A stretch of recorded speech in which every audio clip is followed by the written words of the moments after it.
My mom told me to watch her and my dad have sex. I'm scarred for life. I was disgusted then, and I'm still disgusted now. My poor dad didn't know how to leave my mom, and he was abused by her. However, this was the only time I saw him shout at her and run away. I got my period young 7. Mom wanted to teach me about sex, because we hadn't even learned about it at school yet. She went about it all wrong. She came into my room after a shower and shut the door. She said she needed to show me something, and then took her towel off and spread her legs. She said this is my vagina and pointed at it. She put a finger inside and told me about her uterus up there and also her clitoris. Then she stood up. She told me I also had a vagina, and that I could have a baby now if I wanted to.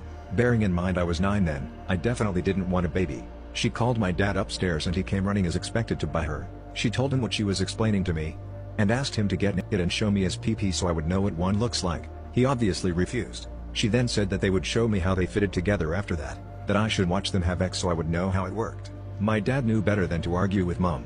But he was so angry that he shouted at her. He got in major trouble when he came home because I heard Mom whisper yelling at him downstairs. My dad yelled angrily at her about that, telling her how inappropriate it was, and stormed out for the rest of the day. I couldn't look him in the eyes for weeks. I was so embarrassed that I could barely speak to him. Who asks their partner to come and have sex in front of their child?